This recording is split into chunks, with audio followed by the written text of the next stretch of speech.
Bonjour tout le monde et bienvenue à l'activité Connais-toi toi-même, une activité d'impact qu'on fait ensemble tous les dimanches vers 11 heures, heure du Québec où je suis.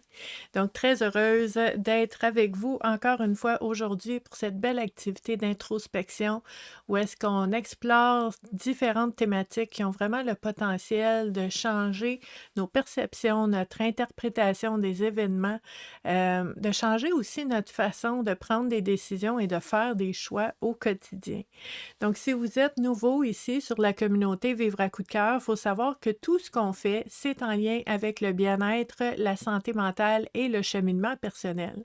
Donc, mon nom, c'est Stéphanie et puis moi, je suis intervenante psychosociale depuis 28 ans. Maintenant, j'accompagne les gens dans leur cheminement personnel et à tous les jours de l'année, en fait, je suis avec vous dans la communauté Vivre à coup de cœur avec des exercices, des informations, des réflexions, des approches, des techniques, différents outils pour aider à prendre conscience de certains éléments qui ont des impacts dans notre vie pour nous aider à vivre les situations qu'on vit, nos relations, les émotions qu'on vit autrement.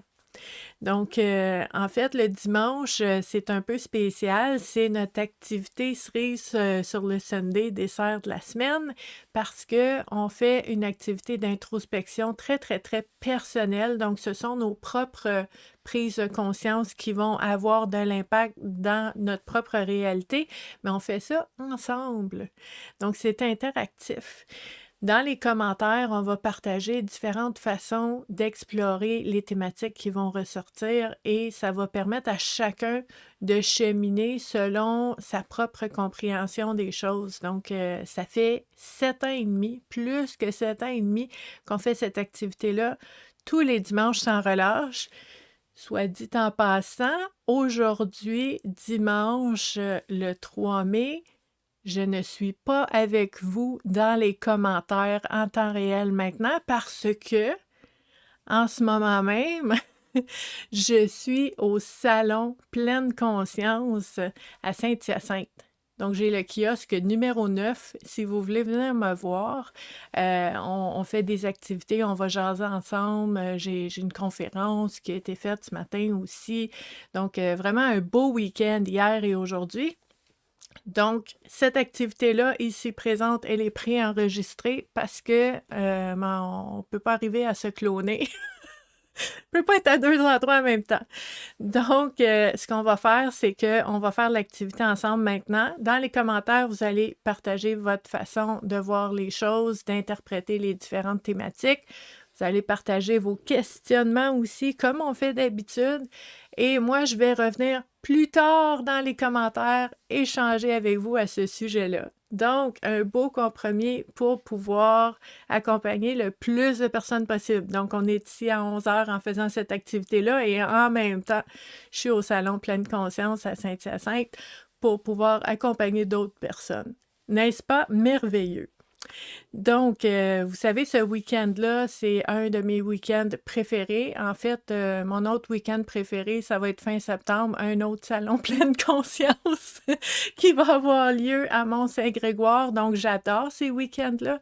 Ça me fait du bien à moi autant que ça vous fait du bien à vous. J'aime ça connecter, qu'on puisse se rencontrer en personne. Donc, j'ai choisi pour l'occasion qu'on utilise le jeu de cartes, l'oracle de la gratitude, parce que rempli de gratitude, de reconnaissance pour les belles rencontres qu'on fait et ces moments qu'on passe ensemble.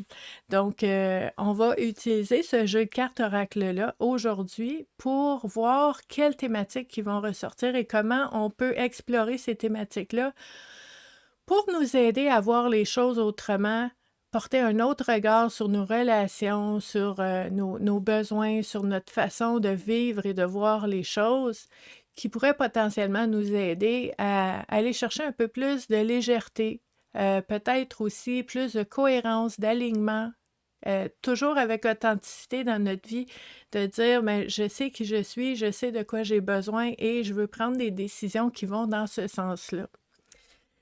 Donc, je vous ai déjà montré le boîtier. Dans ce boîtier-là, on a un petit livret, l'oracle de la gratitude, qu'on va mettre de côté Donc, je le mets plus loin parce qu'on ne s'en sert pas dans l'activité Connais-toi toi-même.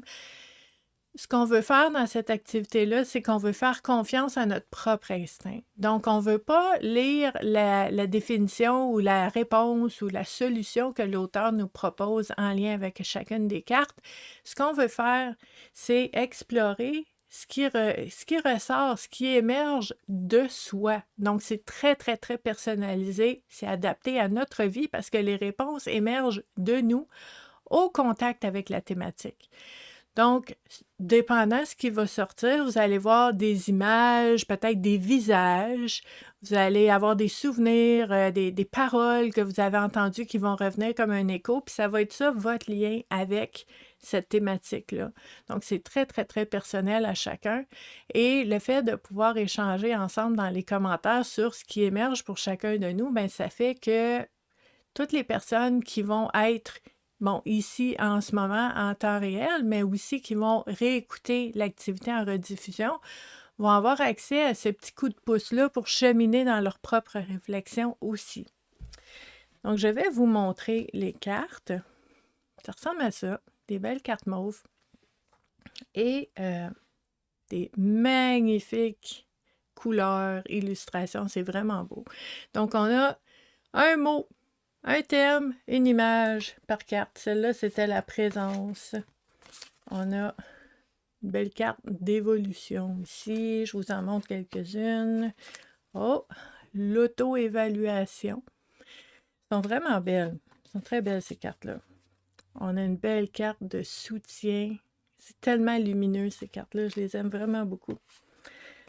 On a une super belle carte d'aventure. Donc, toujours en lien avec la gratitude, on n'oublie pas. Une belle carte de bienveillance ici. Donc, vous voyez, c'est très simple, hein? On a une thématique, on a une image, on a l'entre-deux ici. C'est vraiment très, très, très évocateur. On a l'imagination. Je vous en montre quelques-unes parce que je sais que vous aimez ça autant que moi. On aime ça découvrir des jeux de cartes. Des outils. C'est quand même des thématiques différentes, hein? Les indices. Donc, chaque jeu de cartes porte des thématiques différentes qui peuvent nous aider. La beauté de la nature. Ah, la saison du camping s'en vient. À un moment donné, vous allez voir mon décor changer, hein? Des fois, je fais ces activités-là au camping. Oh, on a une carte de vacances. Ça aussi, ça va s'en venir.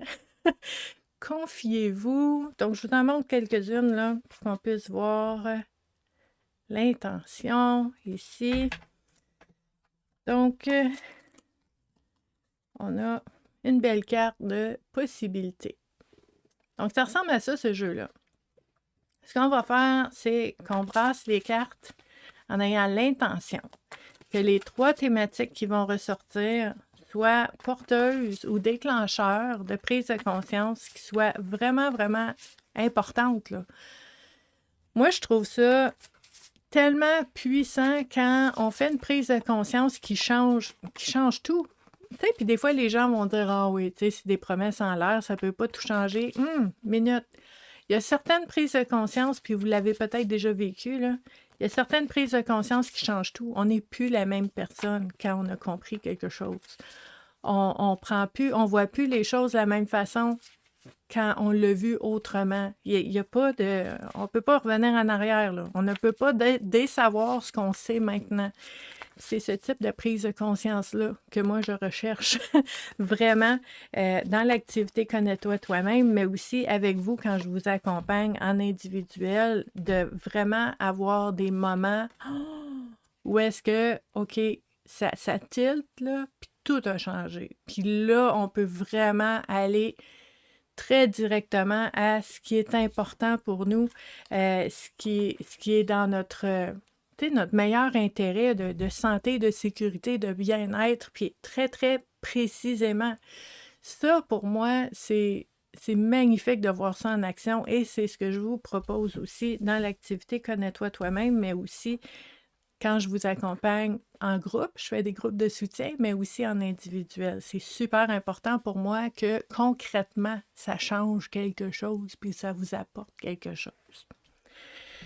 Donc, on va regarder les 3 cartes qui sont sorties. Notre première carte, la carte numéro 5. Ah, un anglicisme un petit peu, mais c'est correct, je suis bilingue, on va y aller avec ça. Elle est super belle, la carte. C'est la carte du timing. Le timing. Le timing, là, c'est comme le bon moment. C'est comme le temps qui passe, puis là, oh, ça, c'est arrivé, là, le timing est excellent, OK?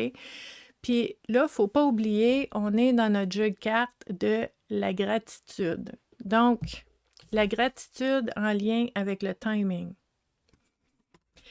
Première chose qui émerge pour moi, qui vient à l'esprit, c'est que quand on parle de gratitude et de timing, oui, ça peut être que les choses sont arrivées au bon moment.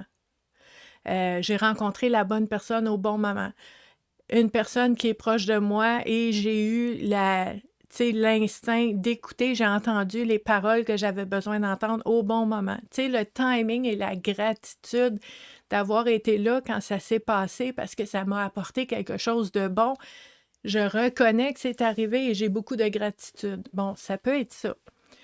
Puis dans un cheminement personnel, vous pourriez vous poser la question, est-ce qu'il y a certains éléments importants dans ma vie, soit des personnes que j'ai rencontrées au bon moment, des paroles que j'ai entendues quand j'étais prête à les recevoir, que c'était le bon moment.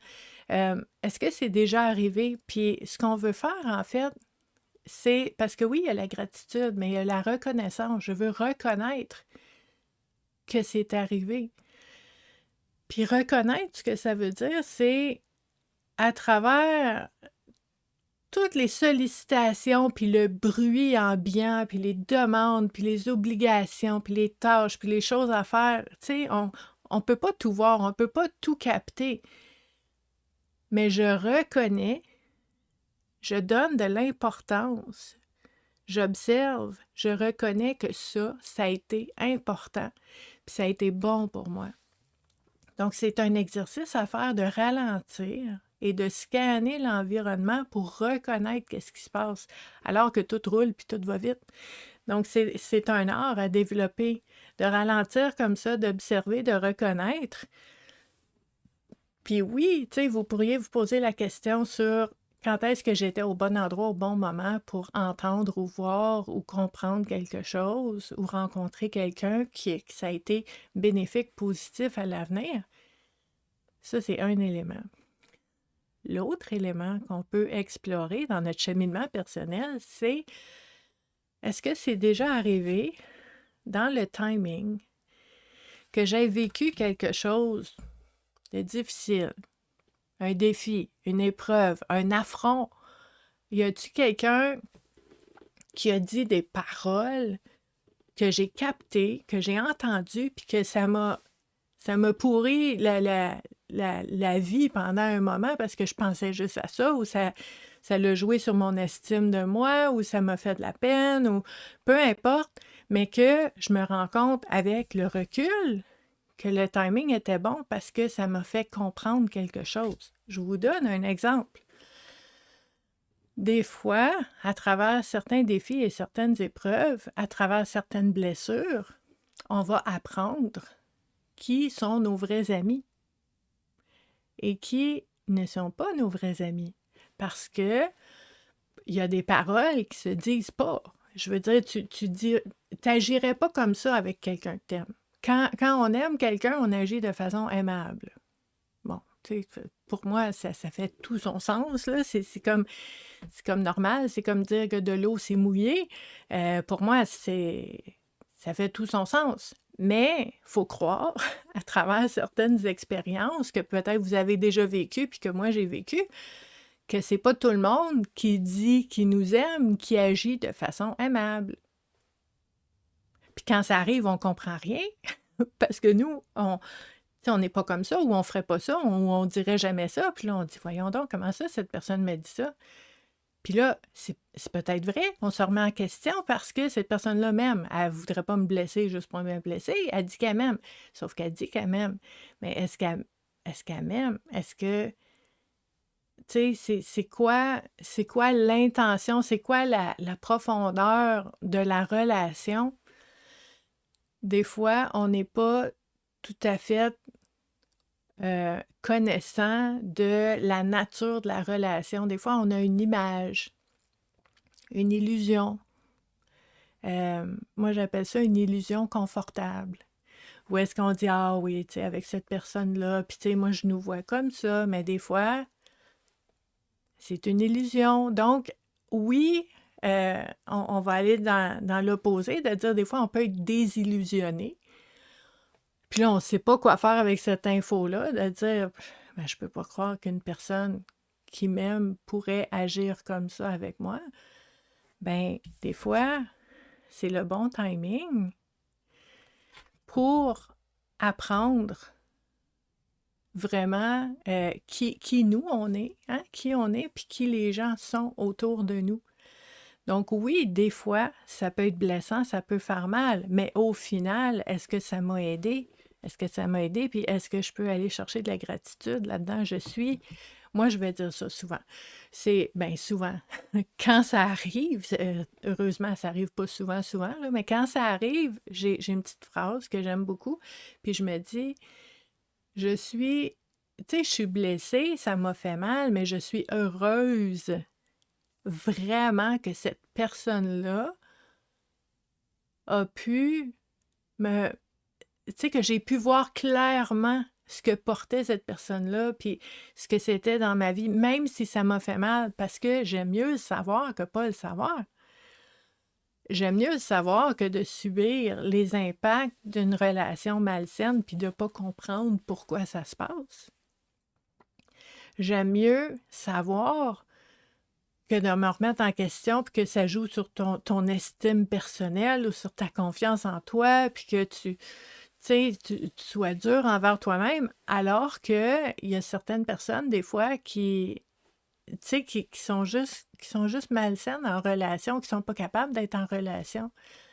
On aime mieux savoir que de ne pas savoir. Donc, le timing, tu sais, peut-être que cette situation-là, cette parole-là que quelqu'un m'aurait dit il y a 2 ans, ça aurait passé tout droit, puis je l'aurais pas capté.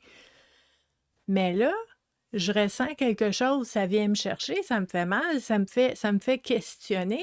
Mais attention, pas toujours questionner toi-même, questionner la relation aussi. Est-ce qu'on a fait notre temps? Est-ce que c'est terminé? Est-ce qu'on est dû pour passer à d'autres choses? Est-ce qu'on a changé?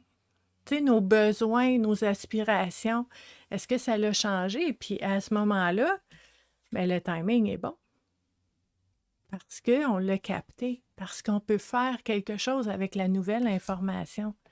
Donc, des fois, le timing va être bénéfique, positif, via l'avènement d'une situation bénéfique et positive. Mais des fois, le timing va être bon parce que, par exemple, vous étiez dans un état, vous étiez en train de vivre quelque chose, puis là, ça, c'est arrivé, puis là, c'est comme la goutte qui fait déborder le vase, là, puis là, c'est comme là, je vois clair. Puis j'aurais pas vu peut-être à un autre moment. Donc, même si c'est difficile, merci pour le timing, parce que j'ai l'info maintenant, j'ai compris et je peux agir. Je peux choisir d'autres choses. Donc ça devient très, très, très précieux, puis je la trouve tellement belle, cette carte-là. Donc le timing, on pourrait le voir comme ça. Dans un cheminement personnel aussi, on pourrait explorer notre propre relation avec le temps. Est-ce que tu trouves en ce moment que le temps est long, ça s'étire? Ah mon Dieu, c'est comme frustrant, puis toi, tu auras un goût de pousser, puis de tirer, puis envoyer, on déguédine, on veut que ça avance, puis c'est, tu sais, des fois, le temps, c'est comme ça, mais des fois, le temps, ça va trop vite. Ça roule trop vite, puis j'ai l'impression que je vois plus où est-ce que je m'en vais, puis j'aurais besoin de ralentir le temps, puis le temps est le même. C'est notre relation au temps. Dans un moment donné, bien, c'est ça le timing aussi. Donc, pour toi, en ce moment, dans ton propre cheminement personnel, dans ta propre introspection, ta réflexion personnelle, de dire comment je vis avec le temps en ce moment. Puis pas pour le contrôler qu'on fait ça, là, parce que s'il y a une chose qu'on contrôle pas, c'est bien le temps. Mais pour mieux se comprendre. Pour dire, par exemple, OK, en ce moment, ma relation avec le temps, je la qualifie d'une certaine façon, ça a certains impacts dans ma vie, et ensuite, qu'est-ce que je peux faire pour alléger, pour faire que ce soit moins confrontant, cette lutte avec le temps, de quoi tu as besoin, qu'est-ce que tu peux faire pour t'aider. Puis ça, c'est vraiment une question qui peut aider à voir les choses autrement, à faire des priorités, à faire des étapes dans nos démarches, de ne pas tout faire en même temps. Tu sais, vous connaissez l'expression, hein? Comment on fait pour manger un éléphant? Ben, c'est une bouchée à la fois. Puis c'est un peu ça. C'est de dire, OK, comment je fais dans mon timing pour que ça avance, mais que j'y laisse pas ma peau. Donc, le timing, le dosage, ça va être très, très, très intéressant pour certains d'entre vous à explorer. Puis n'oubliez pas, tu sais, je ne suis pas ici en ce moment en temps réel pour échanger avec vous dans les commentaires, mais laissez-les vos questionnements ou vos prises de conscience pour qu'on puisse y revenir ensemble puis qu'on puisse échanger là-dessus. Ça va être vraiment, vraiment précieux, j'en suis certaine. La deuxième carte qui est sortie est vraiment belle. C'est une carte d'enthousiasme. Donc, l'enthousiasme, puis je trouve ça beau parce que, regardez, ça a comme un visage d'enfant un petit peu, hein? Puis l'enthousiasme, pour moi, c'est de ne pas se mettre de limites ou d'obstacles à notre joie de vivre. Puis, c'est drôle, je pense à une situation que j'ai vécue il y a peut-être un mois et demi. En tout cas, j'étais allée avec une amie travailler dans un petit café à Belleuil. Puis, il y avait deux personnes à une table un petit peu plus loin. Puis ces deux personnes-là semblaient être peut-être une première date, hein, tu sais, qui se rencontraient, puis apprenaient à se connaître, puis se posaient des questions. Puis tu sais, nous autres, on travaillait, on faisait nos affaires, mais tu sais, on se souriait un peu, on se regardait parce qu'on trouvait ça cute à mort, c'était beau! Puis tu sais, c'est beau d'être témoin de ça, tu sais, les premiers moments, puis tout ça. Puis à un moment donné, la femme qui était là s'est mise à... Je sais pas qu'est-ce qu'elle a dit, j'ai pas compris, mais elle a dit quelque chose, puis elle s'est mise à rire, à rire. Elle s'est trouvée drôle, là. Puis elle riait fort, là. Elle riait vraiment fort. Puis là, les gens regardaient autour, puis là, moi, j'ai levé ma tête parce que je travaillais, puis de l'entendre rire, ça m'a comme saisi, puis j'ai levé ma tête en souriant parce que je trouve ça beau. Tu sais, quelqu'un qui rit vraiment, vraiment fort de bon cœur. Puis je me suis dit, ben j'ai pas compris, mais ça a dû être très drôle ce qu'elle a dit, tu sais. Puis l'homme, devant elle, qui disait, chut, arrête, arrête, là, tout le monde te regarde. Puis là, moi, hein, on me connaît, là, pas capable de juste rester là et rien dire. J'ai dit avec un sourire au monsieur, j'ai dit, ben non, voyons, c'est beau d'entendre quelqu'un rire, puis c'est pas comme si quelqu'un s'était mis à sacrer, là, dans le restaurant, là, dans le café. Ça fait du bien, c'est beau, c'est positif, ça met de bonne humeur. Puis après ça, j'ai regardé la femme, j'ai dit, continue de rire, c'est important. Puis pas longtemps après, ils sont partis. Je ne sais pas s'il y a eu une deuxième date, mais lui, il était vraiment pas à l'aise. Il était comme, là, tout le monde nous regarde, arrête de rire, saisis-toi, contrôle-toi, tu sais. Puis il disait plein de choses comme ça, puis là, j'étais comme, non, non, hey, l'enthousiasme, c'est beau, c'est bon, c'est doux, c'est comme une dose de vie soudaine. Tu sais, je suis en train de travailler avec mon ami, on a chacun nos portables, on travaille sur nos affaires, puis là, pouf, ça se met à rire, toi. Surprise, soudainement, c'est magnifique. Moi, ça me dérange pas, là.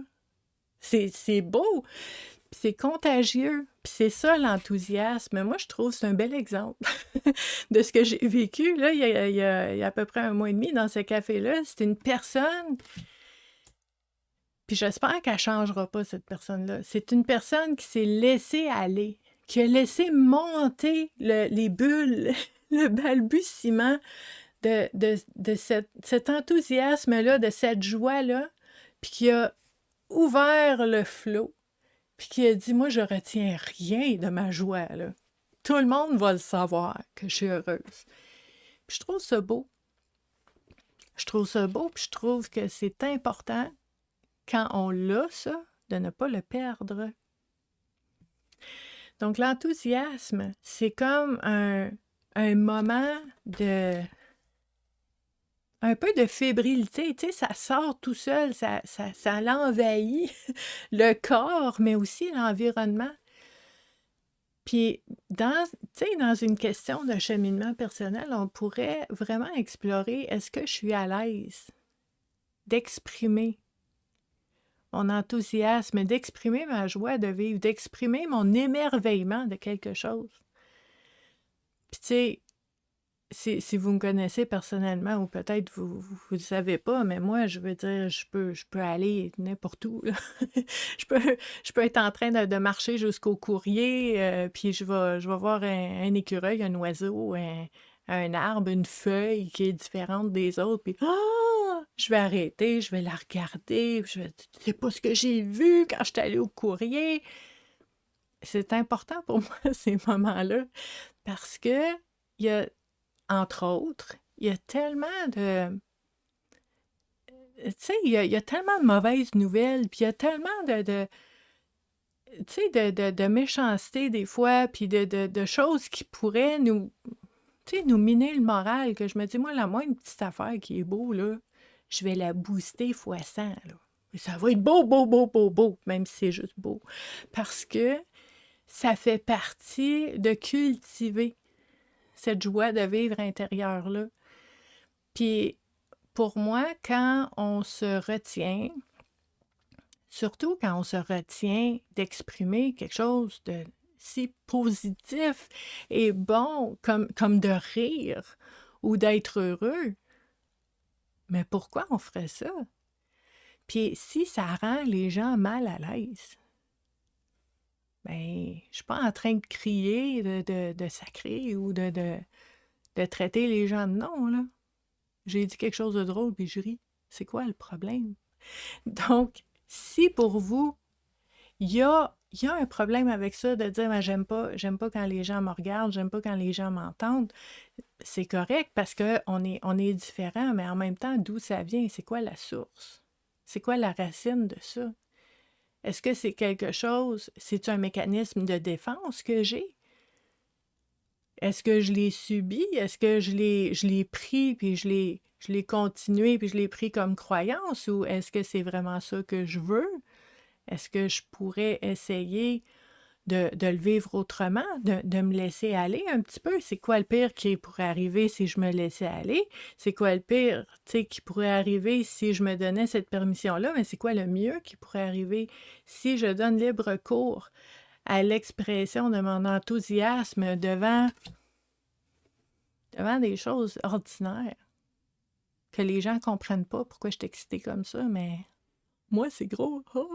C'est important, c'est beau, c'est magnifique, puis je vais le dire.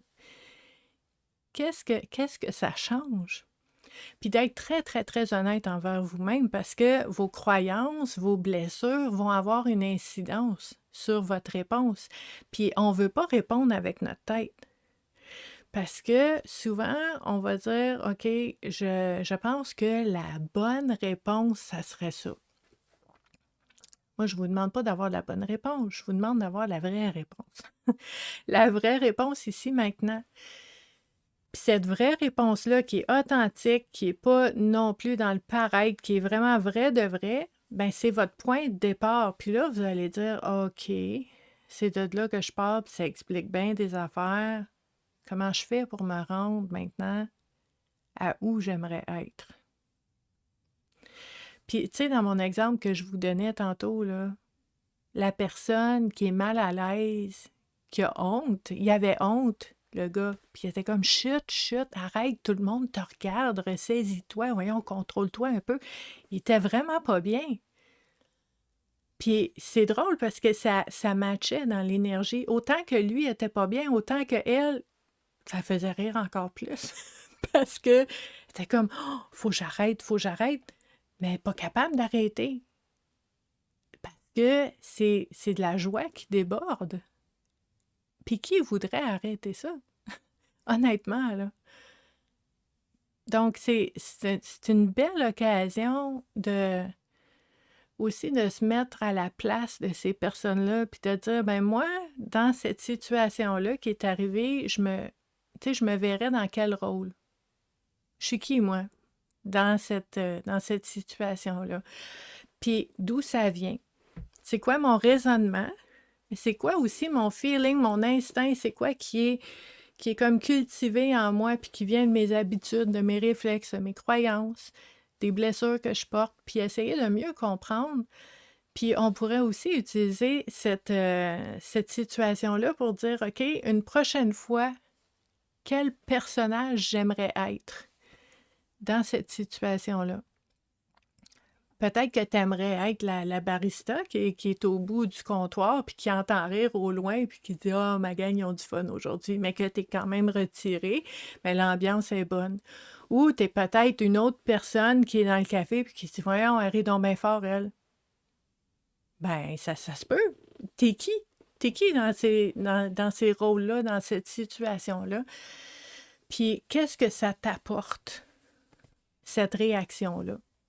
Qui est primitive, là, qui est pas réfléchie, c'est juste ça sort comme ça. Qu'est-ce que ça t'apporte et est-ce que ça te plaît? Est-ce que ça te plaît pas? Est-ce que ça t'aide? Est-ce que ça te nuit? C'est toutes des questions qu'on va se poser parce que on prend conscience d'une réaction qu'on a, puis après ça, on peut voir qu'est-ce que ça nous apporte dans la vie, puis après, on peut choisir si je continue, si j'arrête, si je modifie. C'est super intéressant. Donc, si vous voyez une autre façon d'explorer la carte de l'enthousiasme, laissez-le dans les commentaires. Moi, c'est sûr, c'est drôle que ça m'ait repopé en tête, là, ça fait vraiment plusieurs semaines, ça fait des mois.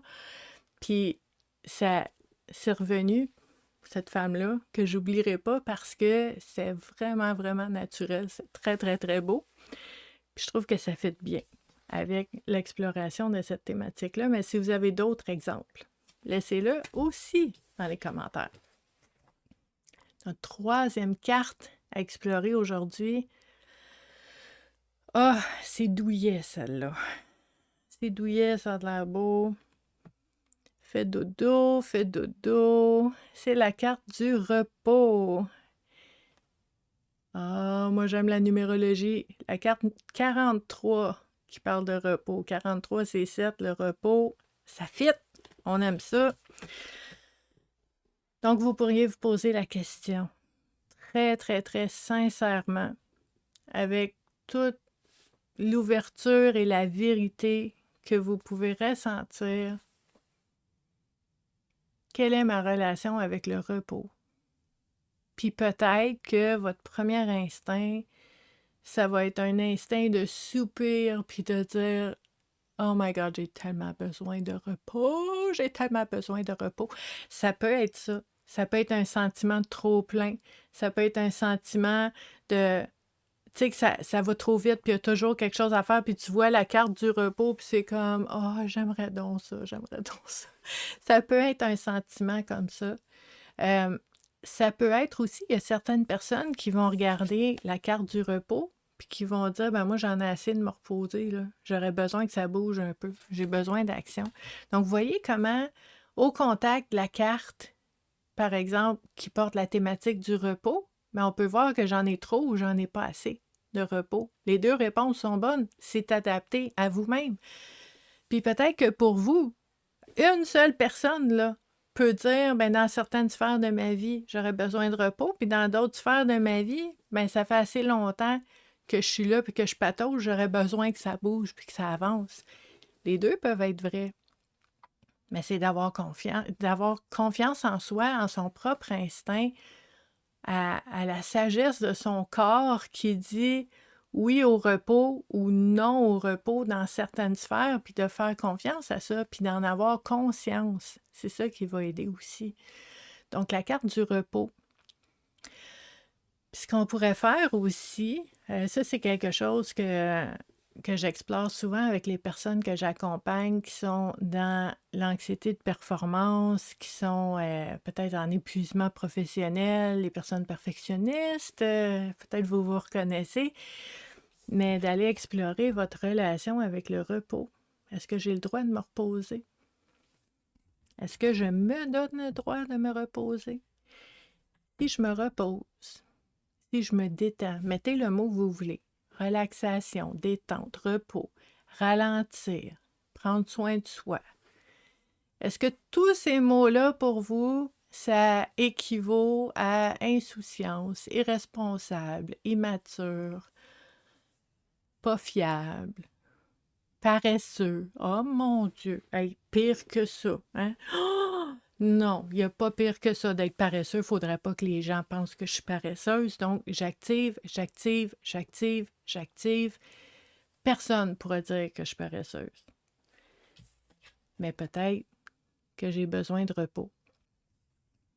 Et si je choisis de me reposer, est-ce que je suis capable de me reposer sans me sentir coupable? Toutes des bonnes questions, ça. C'est ça que j'aime avec les jeux de cartes, c'est que tu tires une carte comme ça, là, puis il y a tellement d'explorations que tu peux faire qui peuvent t'aider à mieux te connaître, à mieux te comprendre, puis à voir les choses autrement à l'avenir. C'est vraiment, vraiment précieux. Donc, est-ce que je me donne le droit de me reposer? Puis quand j'ai besoin de me reposer, qu'est-ce qui me repose? Qu'est-ce qui me fait du bien? Tu sais, il y a des gens là, que j'accompagne qui vont dire, mais là, j'ai besoin de ralentir, j'ai besoin de repos. Donc, je vais faire la tâche qui est la moins difficile, la moins forçante sur ma liste. Comme ça, j'ai l'impression d'avancer quand même. Puis, n'importe qui me regarde va dire, ah, elle a fait quelque chose qu'il avait à faire sur la liste. Donc, ça, je suis à l'aise avec ça. Puis c'est correct, parce que on travaille en étapes, hein? Il y a des petits pas qu'on fait pour se rendre éventuellement au jour où est-ce que tu vas avoir un évier rempli de vaisselle, puis il va avoir, je sais pas moi, une fine couche de poussière sur ta télévision, puis que tu vas choisir de lire un livre, pas pour apprendre quelque chose. Tu vas choisir de lire un livre de fiction avec des loups-garous, des vampires puis des fantômes. Fiction totale, là, sans te sentir coupable. Ça, c'est toute une étape, là.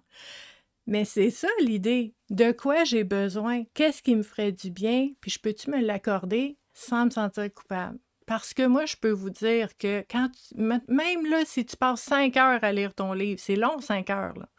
Tu lis ton livre pendant 5 heures, je te garantis, 100% ta vaisselle est encore dans l'évier. Elle va t'attendre.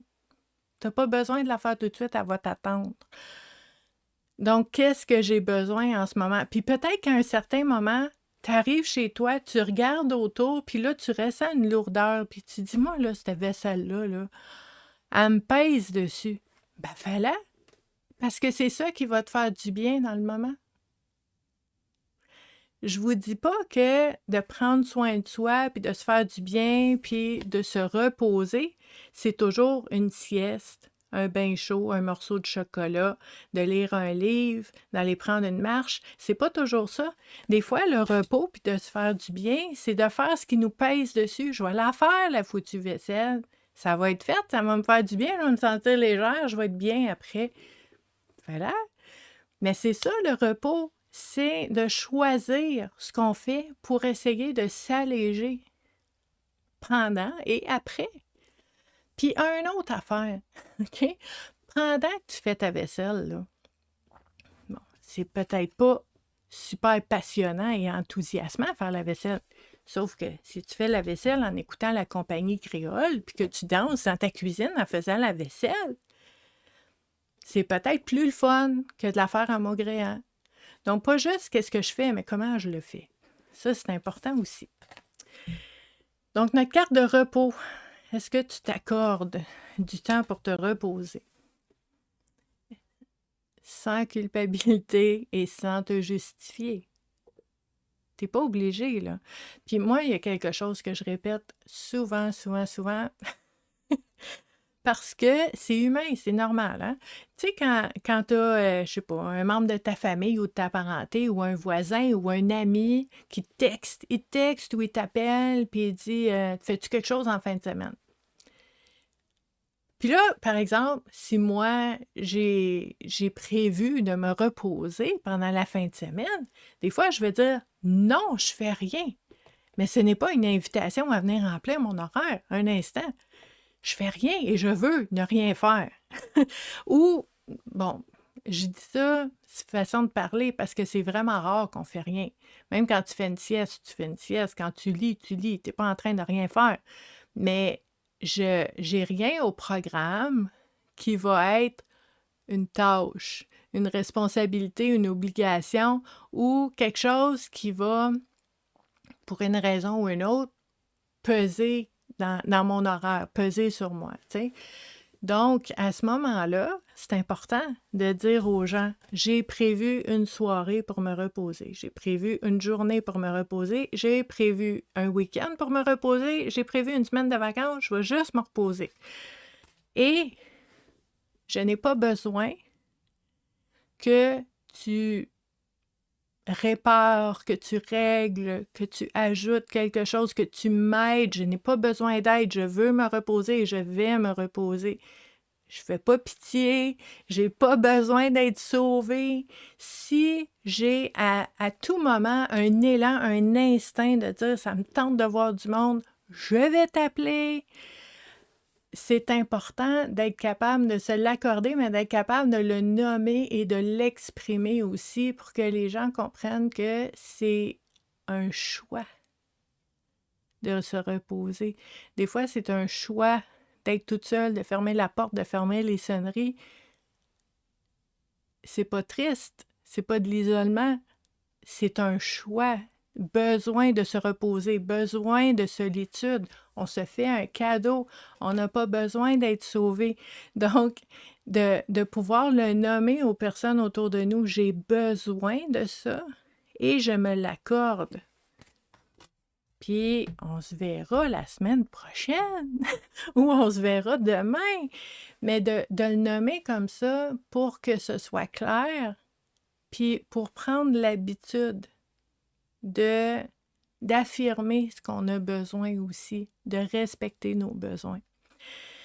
Donc, c'est quoi votre relation avec ces notions de repos-là? Puis si vous voyez d'autres choses, laissez-le aussi dans les commentaires. Donc, j'espère que vous avez apprécié. Si vous avez aimé cette activité-là, vous pouvez la partager sur vos réseaux sociaux. J'apprécierais beaucoup. Moi aussi, je vais le faire dans quelques heures après le salon. Je vais la partager partout, cette activité-là, et je vais revenir avec vous, en fait, pour pouvoir échanger dans les commentaires. Puis on se voit dimanche prochain pour une autre activité Connais-toi toi-même. Donc, merci beaucoup, beaucoup d'avoir été là. Puis je vous dis à la prochaine. Bye!